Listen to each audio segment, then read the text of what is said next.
Olá, meu nome é Fernanda Torinho, eu sou graduanda de Letras da UFBA. Essa é a minha apresentação do meu vídeo post intitulado Modos de Usar e Habitar o Cotidiano em Iconografia Paulistana de Gustavo Piqueira. É a apresentação do vídeo post para o Congresso UFBA 2024 e 24, e isso aqui é a culminância de um ano de pesquisa com o fomento do CNPq e orientada pelo professor Antônio Laranjeira. Eu vou comentar um pouco inicialmente sobre a obra. A obra que utilizamos para estudar foi a Iconografia Paulistana, que é o 13º livro do autor, arquiteto e designer Gustavo Piqueira. É uma obra que reúne 7 ensaios que buscam capturar a verdadeira essência da São Paulo de hoje através de autores fictícios e textos irônicos. O Gustavo Piqueira, né, se coloca como organizador e, através de um meio de um acervo de mais de 5.000 fotos da metrópole paulista, ele entrelaça o real e o ficcional e elabora essas histórias contadas por figuras que são comuns nessa cidade: profissionais do marketing, um aluno do 5º ano do ensino fundamental, um arquiteto, um artista e uma bacharel de artes plásticas. Né? Esses ensaios fictícios eles ensinam simultaneamente os modos de ser e estar das personagens da cidade e expõem um processo criativo marcado pela inespecificidade do objeto artístico. E Gustavo Piqueira, novamente, ele se coloca como organizador e ele escreve a introdução da obra, então a introdução mais 7 ensaios, e ele justifica fazer essa iconografia para registrar um momento especial na história de São Paulo. E já na quarta capa, né, ele começa a falar sobre o texto, né, 7 tópicos claramente ilustrados, acompanhar os brilhantes ensaios, e aí, né, tá bom, melhor parar. Este texto de quarta capa é mentira. Exato, este mesmo, mentira, tudo mentira. Mesmo que na ficha catalográfica do livro esteja escrito vários autores, o próprio autor na quarta capa já disse que é mentira, que tudo que ele criou foram pessoas fictícias, né? Autores fictícios e 7 ensaios com base nesses autores fictícios. E esses são 7 ensaios que ele escreve, né? Mais a introdução por ele mesmo.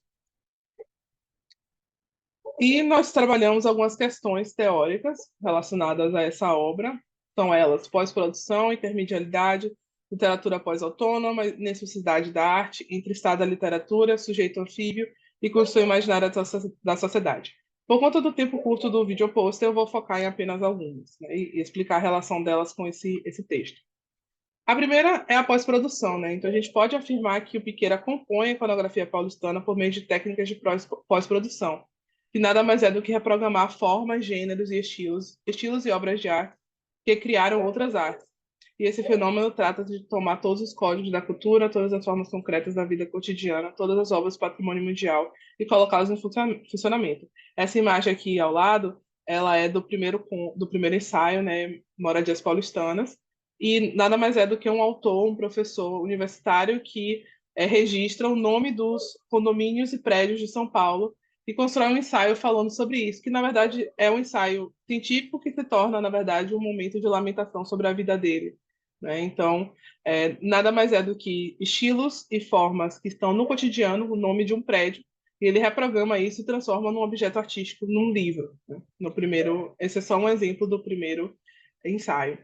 A outra questão é a intermedialidade, né? Esse fenômeno de combinação de imagens com o texto verbal é recorrente, não só nesse texto, mas em outras obras de Piqueira, e resulta em uma configuração intermediática, que, de acordo com Irina Raevski, é um termo que, em seu sentido amplo, fala sobre o fenômeno que acontece entre as mídias. No caso de Piqueira, é uma combinação de mídias. Então, a combinação de fotos, de imagens, de capturas de tela, né?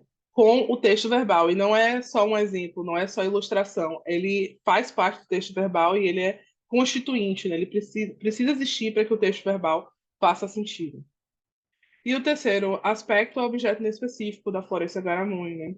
A iconografia paulistana utiliza fotos reais da cidade, estabelecimentos, de produtos, para contar uma história fictícia, mas que não consegue se categorizar e definir, está sempre nesse modo fora de si, fora de um lugar onde há categorias próprias. Então, essa obra a gente não consegue estudar ela para um único viés disciplinar, a gente não pode só estudar ela como, né, um texto, ela precisa ser estudada também como uma parte visual, né? E precisa ser vista na relação com os discursos, com as fotografias, com os e-mails, com os blogs, com as propagandas. E uma vontade de brincar práticas literárias da convivência com a experiência contemporânea. Então, esses foram alguns dos aspectos teóricos que a gente utilizou para ler e entender esse texto. Essas são as minhas referências, e muito obrigada.